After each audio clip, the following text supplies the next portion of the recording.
हाँ जी बच्चों, welcome to my class AKG biology. As you know, we are doing biological classification. We have done biological classification, 5 type of biological classification, that is Monera, Protista, Fungi, Plantae and Animalia. Okay. Among that we did monera में हमने archaea कर लिया था and eubacteria यानी bacteria के बारे में भी we have done. Only the reproduction part of bacteria is left. Today we are going to do the reproduction part of the bacteria plus we will start protista also. Okay, let's start. Reproduction in bacteria. Reproduction क्या होता है सबको ही पता है, आप सबको पता है कि वो प्रोसेस जिसके थ्रू कोई भी ऑर्गेनिज्म अपने जैसी या अपने से थोड़ा डिफरेंट प्रोजेनी को प्रोड्यूस करता है. ठीक है, बैक्टीरिया में जो रिप्रोडक्शन होता है बेटा वो 2 टाइप का होता है, asexual reproduction and sexual reproduction. Asexual reproduction जो है बैक्टीरिया में उसको बाइनरी फिजन भी बोलते हैं. बाइनरी फिजन क्या होता है डायग्रामेटिकली मैं आपको बताऊंगी ये चीज़. बाइनरी फिजन में कोई जेनेटिक रिकॉम्बिनेशन नहीं होती. ठीक है, मतलब जेनेटिक जीन्स या DNA जो है 2 बैक्टीरिया के कंबाइन नहीं होते, ऐसा कुछ नहीं होता उसमें. सॉरी, ना ही कोई किसी जेनेटिक ऑर्गन की रिक्वायरमेंट होती है, क्योंकि जेनेटिक मटेरियल या DNA या जो भी बैक्टीरिया में जेनेटिक मटेरियल होता है वो एक्सचेंज नहीं होता, तो इसीलिए किसी जेनेटिक ऑर्गन की भी रिक्वायरमेंट नहीं होती. हर बैक्टीरिया का अपना टाइम ऑफ डिवीज़न होता है. Each bacteria has its specific time of division.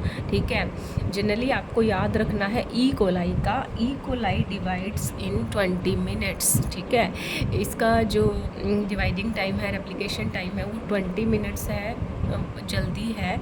इसीलिए ई कोलाई को बहुत ज़्यादा रिसर्च एक्सपेरिमेंट्स में यूज़ किया जाता है. क्विक रिजल्ट्स हमें मिल जाते हैं. ठीक है, then sexual reproduction in bacteria. Sexual reproduction भी प्योरली सेक्सुअल रिप्रोडक्शन नहीं कहेंगे हम इसको. It's a kind of sexual reproduction. इसमें जेनेटिक मटेरियल चेंज होता है. ठीक है, जो डॉटर प्रोजेनी आएगी पेरेंट बैक्टीरिया से, जेनेटिक मटेरियल जो है वो डिफ़र होगा. I will discuss each step.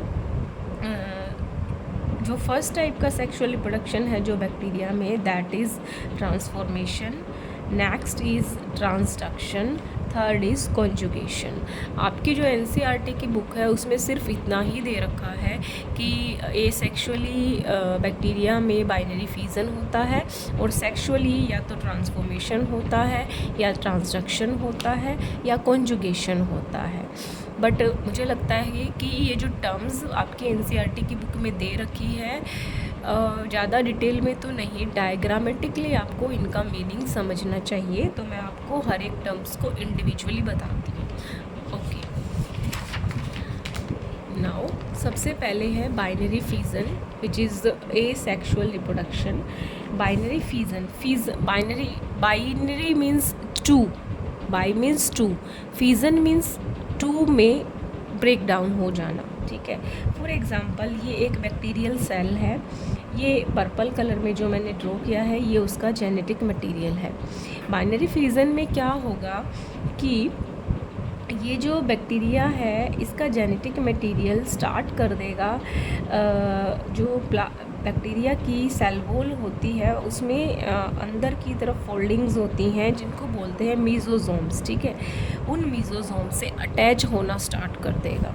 इस तरह से जो मेम्ब्रेन है उसकी अंदर की फोल्डिंग को मीज़ोजोम्स बोलते हैं. कुछ लाइक दिस, इस तरह से होती है और इन फोल्डिंग से ये जेनेटिक मटेरियल अटैच होना स्टार्ट हो जाता है. ठीक है, जैसे ही वो अटैच होगा बैक्टीरिया का जेनेटिक मटेरियल डुप्लीकेट हो जाएगा, यानी उसकी डबल कॉपी बन जाएगी, 2 हो जाएगा। देन जो सेल मेम्ब्रेन है बैक्टीरिया की उसमें इन्वेजिनेशन होगी ऑन दी बोथ साइड, मतलब ये अंदर की तरफ फोल्ड होना स्टार्ट हो जाएगी। एंड फाइनली ये इस तरह से 2 डॉटर सेल में डिवाइड हो जाएगा। जो जेनेटिक मटेरियल जो है वो डुप्लीकेट हुआ था पर सेल वो रिसीव हो जाएगा और इस तरह से 2 डॉटर सेल्स जो है वो बन जाएगी from 1 bacterial cells. E coli में इसका जो टाइम है वो 20 मिनट में ई कोलाई 2 डॉटर सेल्स में डिवाइड हो जाता है। अलग अलग बैक्टीरिया में ये अलग अलग टाइम होता है। ओके, देखो यहाँ पे कोई जेनेटिक मटेरियल एक्सचेंज नहीं हुआ है, बस जो जेनेटिक मटेरियल था उसकी कॉपी बन गई और 2 में डिवाइड हो गया। ओके, नाउ सेक्सुअल रिप्रोडक्शन का जो टाइप है पहला, that is transformation. Okay, transformation में क्या होता है? Transformation leads to genotypic and phenotypic changes in the bacteria. जब बैक्टीरिया में ट्रांसफॉर्मेशन होता है तो बैक्टीरिया में जीनोटिपिकली चेंजेस आते हैं। जीनोटिपिकली मतलब, क्योंकि जैसे मैंने पहले ही बताया है यहाँ पे जेनेटिक मटेरियल एक्सचेंज होता है, यानी डीएनए में जो भी चेंज होगा। जीनोटिपिकली मतलब जेनेटिकली जो है डीएनए में जीन्स में चेंज आ रहे हैं, ठीक है। और कोई पोर्शन हट के कुछ और पोर्शन लग रहा है, कुछ ऐड ऑन हो रहा है डीएनए में, दैट इज़ जीनोटिपिक चेंजेस। और फिनोटिपिक बिकॉज अंदर इंटरनली जीनोटिपिक चेंजेस आ रहे हैं, तो एज अ रिज़ल्ट बाहर से उसके कैरेक्टर्स जो हैं उसमें भी चेंजेस आएंगे, फिनोटिपिक चेंजेस भी आएंगे। हाउ? अगर ट्रांसफॉर्मेशन सिर्फ डीएनए फ्रैगमेंट के साथ होता है, सपोज ये एक फॉरेन डीएनए फ्रैगमेंट है, ठीक है। ट्रांसफॉर्मेशन में क्या होगा? Bacterial cell will take up this foreign fragment, और ये फॉरेन फ्रैगमेंट बैक्टीरिया की सेल के अंदर आके उसके जेनेटिक मटेरियल में, जीनोम में इंटीग्रेट हो जाएगा इस तरह से, ठीक है।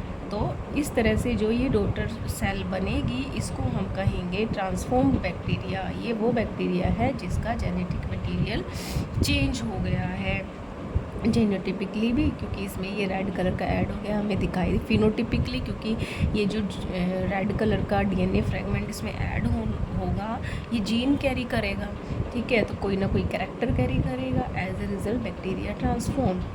उसके अलावा अगर ट्रांसफॉर्मेशन किसी प्लाज्मिड की हेल्प से हो रहा है, प्लाज्मिड क्या आता है? स्मॉल एक्स्ट्रा क्रोमोसोमल डीएनए, अगर वो बैक्टीरियल सेल में एंटर कर रहा है तो इस तरह से वो एंटर कर जाएगा एंड फाइनली वो भी इंटीग्रेट हो जाएगा बैक्टीरियल जीनोम के साथ, ठीक है।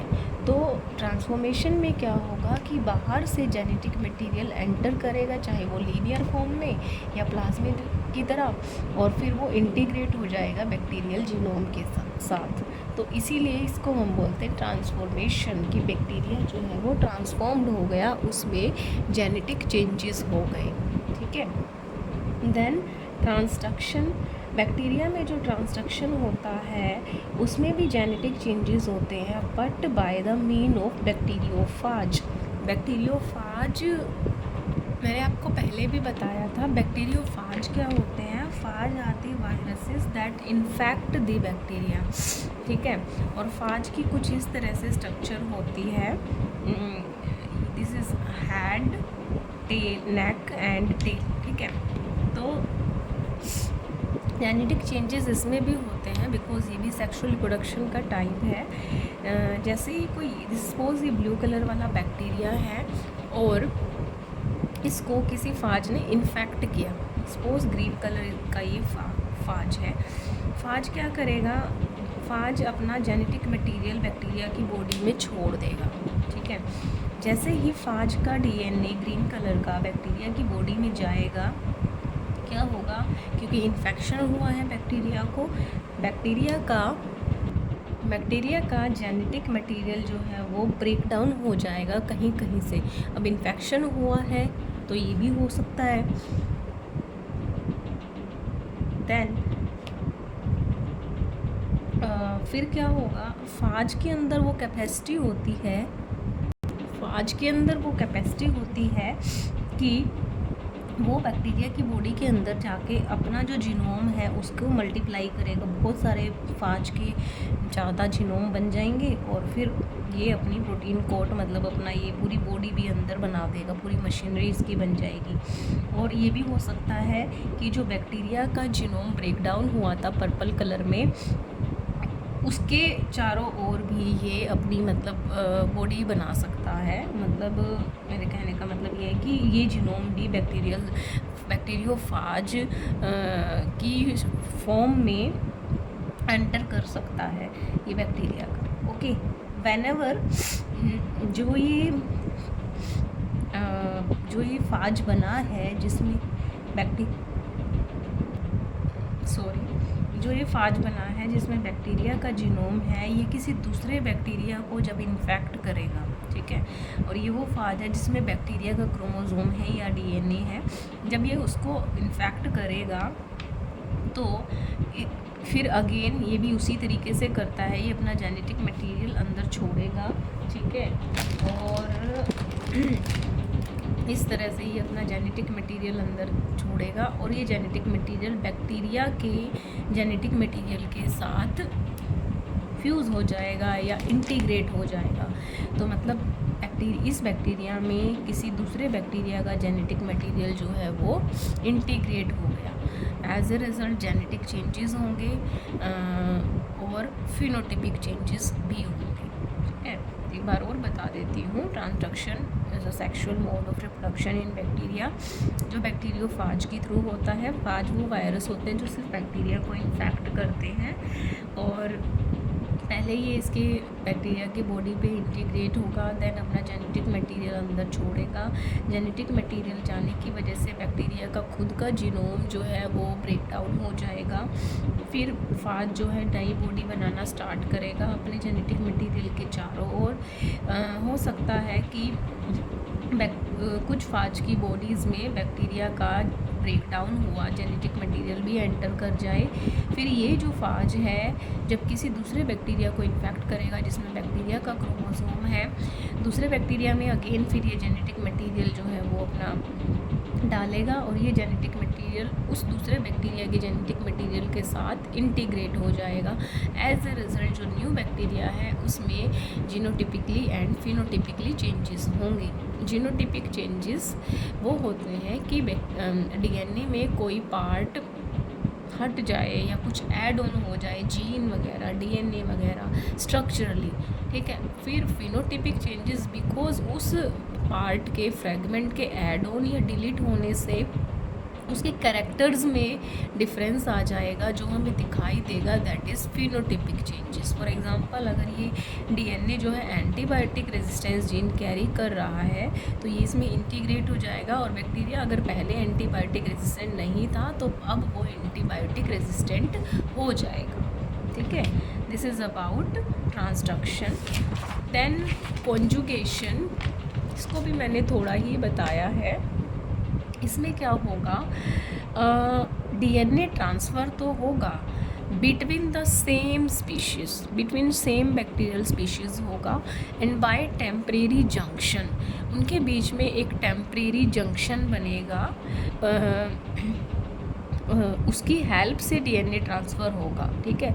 एंड उस टेम्परेरी जंक्शन को हम सेक्स पिलाई बोलते हैं बैक्टीरिया में। पाइलस जो मैंने पहले कराया था, ठीक है, पाइलस जो होते हैं वो अटैचमेंट के लिए हेयर लाइक प्रोजेक्शंस होते हैं, ठीक है। One bacterium cell act as donor, other is recipient. Okay, अब इसमें क्या है कि जिन दो के बीच जेनेटिक मटेरियल ट्रांसफ़र हो रहा है उसमें से एक जो अपना जेनेटिक मटेरियल दे रहा है उसको डोनर बोलेंगे, डीएनए डोनर, और दूसरे को हम रिसिपिएंट बोलेंगे। फॉर एग्ज़ाम्पल ये एक बैक्टीरिया है, ये इसका जेनेटिक मटेरियल है और ये ऑरेंज कलर का इसका प्लाज्मिड है सपोज़, ठीक है। और इस बैक्टीरिया को मैंने नाम दे दिया F+। F मैंने ऐसे ही रैंडमली रख लिया F, सपोज़ ये F स्टैंड फॉर फर्टिलिटी, ठीक है। तो ये बैक्टीरिया क्या है, ये डोनर है और ये रिसिपिएंट है, ये F नेगेटिव है क्योंकि इसमें ये नहीं है, ठीक है। टेम्परेरी क्या होगा, दोनों के पिलाई से एक जंक्शन बनेगा जिसको हम बोलते हैं सेक्स पिल्लाई, ठीक है। ये जो F+ बैक्टीरिया है, जो डोनर है, अपना जो प्लाज्मिड है वो रिसिपिएंट को देगा, बट आफ्टर रेप्लिकेशन मतलब इसकी रेप्लिकेशन होगी, एक कॉपी इसमें भी रहेगी और दूसरी कॉपी ये इसको दे देगा। ओके, कैसे देगा? थ्रू द सेक्स पिलाई। दैट्स वाई हम इसको बोलते हैं कॉन्जुगेशन। वो टेम्परेरी कॉन्जुगेट हो गए दो बैक्टीरिया, ठीक है, डोनर और रिसिपिएंट। और फिर कुछ इस तरह से आपके सामने रिजल्ट आएगा कि सॉरी, डोनर और रिसिपिएंट दोनों ही F+ हो गए हैं, ठीक है। अब और कॉन्जुगेशन जो उनके बीच की थी वो भी ख़त्म हो गई है, ठीक है। तो this is the type of sexual reproduction. This is all about reproduction in bacteria. कि एसेक्सुअली बैक्टीरिया में फिजन होता है, जहाँ पे जेनेटिक मटेरियल एक्सचेंज नहीं होता, बस बैक्टीरियल सेल 1 से 2 डॉटर सेल में डिवाइड हो जाती है। जो रेप्लिकेट हुआ जेनेटिक मटेरियल है दोनों डॉटर सेल्स में अपना अपना चला जाता है। देन सेक्सुअल रिप्रोडक्शन, जहाँ पे जेनेटिक मटेरियल जो है वो जीनोटिपिकली और फिनोटिपिकली चेंजेस लाता है बैक्टीरिया में। ट्रांसफॉर्मेशन में क्या है, किसी भी मोड के थ्रू या लीनियर डीएनए या प्लाज्मिड डीएनए बैक्टीरिया में एंटर करता है और उसके जेनेटिक मटेरियल में इंटीग्रेट हो जाता है। एज ए रिज़ल्ट बैक्टीरिया जो है वो ट्रांसफॉर्म्ड हो गया। सॉरी।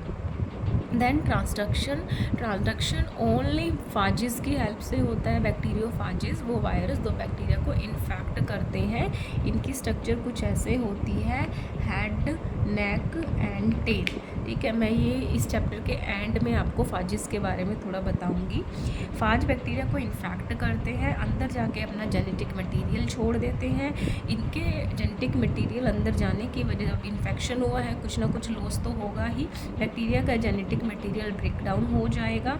फिर फाज अपने नए मतलब बॉडी बनाना स्टार्ट कर देगा, बहुत सारा रेप्लिकेशन करके अपना जेनेटिक मटेरियल को, ठीक है। और कुछ बॉडीज़ में बैक्टीरिया का जेनेटिक मटेरियल भी एंटर कर सकता है। और फिर जब ये फाज, जिसमें बैक्टीरिया का जेनेटिक मटेरियल है, किसी दूसरे बैक्टीरिया को सेम प्रोसीजर से इन्फेक्ट करेगा, तो ये जेनेटिक मटेरियल उस बैक्टीरिया के मेन जीनोम में जाके इंटीग्रेट हो जाएगा। एज ए रिज़ल्ट बैक्टीरिया जो है जेनेटिकली और फिनोटिपिकली चेंज हो जाएगा। कॉन्जुगेशन में क्या होता है, दो सेम स्पीशीज़ जो होती है बैक्टीरिया की, उनके बीच में कॉन्जुगेशन होता है टेम्परेरी जंक्शन से। उस जंक्शन को हम सेक्स पिल्लाई बोलते हैं। एक यहाँ पे एक बैक्टीरिया डोनर का काम करेगा, दूसरा रिसिपिएंट का काम करेगा। फॉर एग्जांपल, जैसे मैंने फर्टिलिटी फैक्टर के लिए ले लिया है कि यहाँ पे इसके पास प्लाज्मिड है that stand for fertility and दूसरे के पास नहीं है, तो कॉन्जुगेशन के थ्रू, सेक्स पिल्लाई के थ्रू, जब पहले ये रेप्लिकेट करेगा, इसकी 2 कॉपी हो जाएगी, तो उस सेक्स पाइलस के थ्रू जो है दूसरा फिर डोनर से रिसिपिएंट में चला जाएगा। And now both the bacteria, donor and recipient, are F+। This is conjugation. This is all about reproduction in bacteria.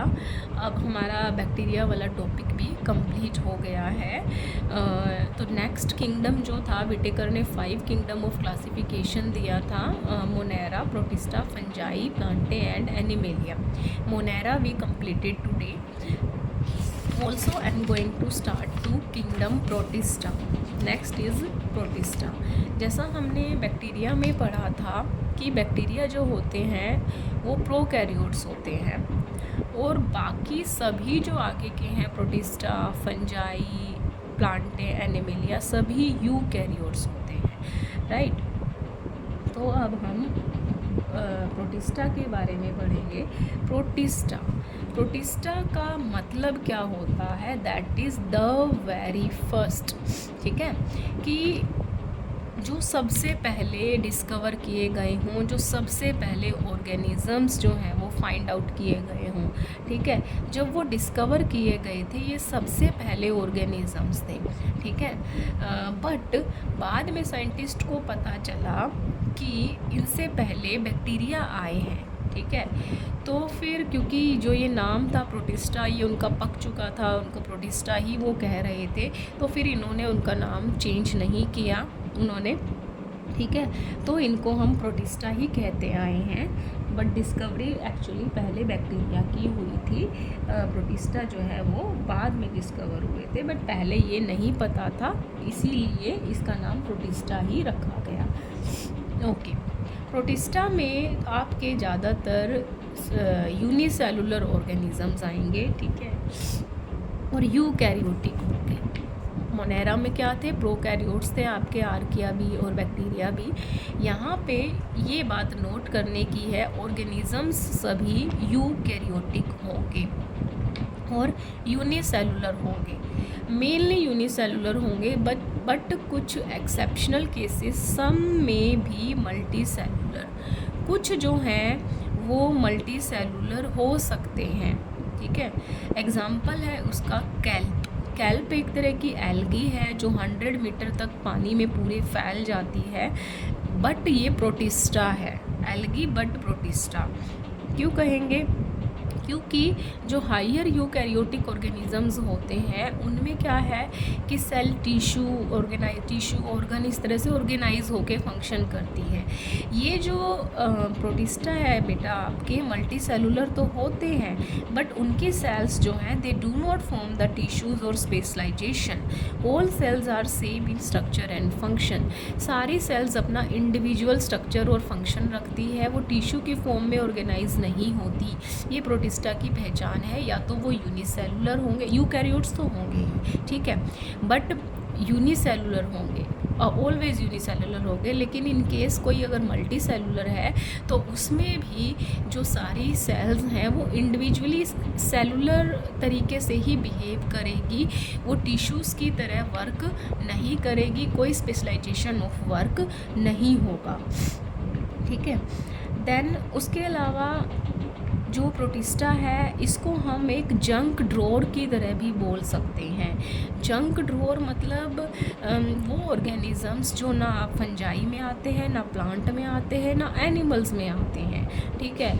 जैसे किसी के घर में एक, लगभग हम सभी के घर में एक ड्रॉर ऐसा होता है जिसमें हम कुछ ऐसे आइटम्स डालते हैं जो कहीं भी फिट नहीं होते, और सबको पता होता है कि अगर इस तरह का हमें कोई आइटम चाहिए तो उस पर्टिकुलर ड्रॉर में मिलेगा, ठीक है। तो साइंटिस्ट ने भी एक तरह का जंक ड्रॉर बनाया जिसको हम प्रोटिस्टा कहते हैं। यहाँ पे ऐसे ऑर्गेनिजम्स को डाला जो फंजाई की तरह है बट वो फंजाई नहीं है, प्लांट की तरह है बट वो प्लांट नहीं है, एनिमल की तरह है बट वो एनिमल नहीं है, तो उसमें डाल दिया। वो जो ऑर्गेनिज्म जिसको हम आइडेंटिफाई नहीं कर सकते उसको हमने प्रोटिस्टा में डाल दिया। दैट्स वाई प्रोटिस्टा को हम एक जंक ड्रॉर की तरह बोल सकते हैं, ठीक है, क्योंकि इसकी बाउंड्रीज जो है वो डिफाइंड नहीं है कि हम किस तरह के ऑर्गेनिज्म इसमें डालें, बस यूकैरियोटिक एंड यूनिसेलुलर। ओके, उसके अलावा जो प्रोटिस्टा होते हैं वो ऑटोट्रोफिक भी हो सकते हैं, they may prepare their own food. Heterotrophic भी हो सकते हैं या बोथ भी हो सकता है, मतलब सेम ऑर्गेनिज्म वो ऑटोट्रोफ भी हो सकता है और हेट्रोट्रोफ भी हो सकता है। मींस जब उसको सनलाइट अवेलेबल होगी वो ऑटोट्रोफ हो जाएगा, जब उसको सनलाइट अवेलेबल नहीं होगी वो हेट्रोट्रोफ हो जाएगा। इसका एग्जांपल है यूग्लिना, ठीक है, जो हम डिटेल में करेंगे।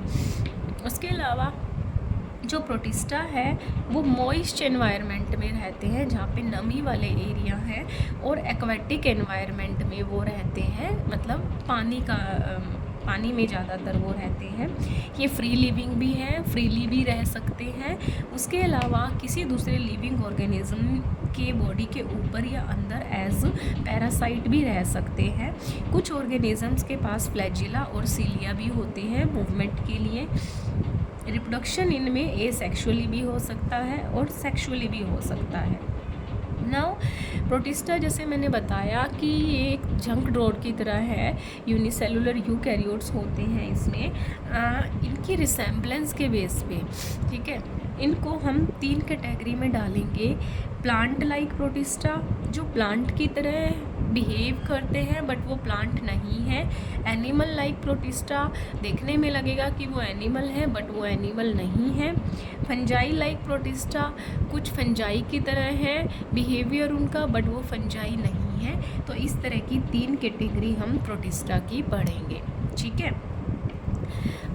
इनके लिए मैंने अलग अलग प्रोटिस्टा का क्लासिफिकेशन जो है उसके लिए मैं आपको डायरेक्टली बुक से पढ़ाऊँगी, क्योंकि एनसीईआरटी की बुक जो है वो आपके लिए एक लिमिटेड एडिशन है मेरी अकॉर्डिंग टू मी। 11th के लिए आपको इतना ही जानना इनफ है, फिर अगर मैं अलग से बनाऊँगी तो मैं बहुत ज़्यादा बता दूँगी तो आप थोड़ा कंफ्यूज हो जाएंगे। इसीलिए मुझे लगता है कि मुझे जो प्रोटिस्टा का जो क्लासिफिकेशन है वो मैं बुक में से पढ़ाती हूँ आपको। अब समझ में आ गया प्रोटिस्टा क्या है। वैसे तो ये सबसे पहले डिस्कवर हुए थे, बट बाद में पता चला कि बैक्टीरिया इनसे पहले आए हैं, तो बट इनका नाम पक चुका था प्रोटिस्टा, तो इसको प्रोटिस्टा बोल दिया। और इसमें ऐसे ऑर्गेनिज्म को डालते हैं जो किसी भी कैटेगरी में फिट नहीं होते। यूनिसेलुलर यूकैरियोट्स हैं, मल्टीसेलुलर कुछ हो सकते हैं, बट वो भी मतलब इंडिविजुअल सेल की तरह ही बिहेव करते हैं। ये ऑटोट्रोफ भी हो सकते हैं, हेट्रोट्रोफ भी हो सकते हैं, और मिक्सोट्रोफ भी हो सकते हैं, जो ऑटो और हेट्रो दोनों की तरह बिहेव करते हैं। ये एक्वेटिक एनवायरनमेंट में ज़्यादा रहना पसंद करते हैं, फ्री लिविंग भी रह सकते हैं और एज पैरासाइट भी रह सकते हैं। सिलिया फ्लैजिला भी होता है उनकी बॉडी पे मूवमेंट के लिए। उसके अलावा रिप्रोडक्शन सेक्सुअल और एसेक्सुअल दोनों होता है। 3 कैटेगरी में हम डिवाइड करेंगे, plant like, animal like and fungi like. But आपकी बुक में प्रॉपर हेडिंग दे रखी है, प्रॉपर नेम दे रखा है, तो मैं उनको इस बेस पे ही कराऊंगी आपको कि वो कौन से प्लांट लाइक है, कौन से फंजाई लाइक है और कौन से एनिमल लाइक प्रोटिस्टा है। चलो बुक में से मैं आपको आगे कराती हूँ।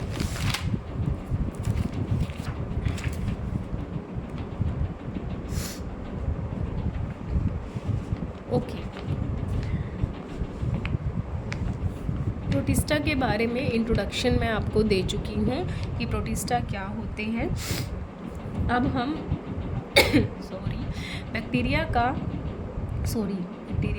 प्रोटिस्टा का हम क्लासिफिकेशन करेंगे।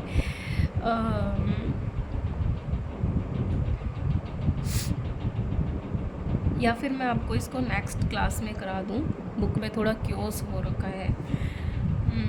ठीक है, will do the classification of protista in next class, so that और क्लियरली मैं आपको समझा पाऊँ प्रोटिस्टास के टाइप। वैसे भी मुझे थोड़ा कंफर्टेबल फील नहीं हो रहा है। Thank you so much for your cooperation. अभी आप प्रोटिस्टा का इंट्रोडक्शन तक याद कर लेना। नेक्स्ट क्लास में मैं आपको प्रोटिस्टा के क्लासिफिकेशन के बारे में डिटेल में कराऊंगी। Thank you so much.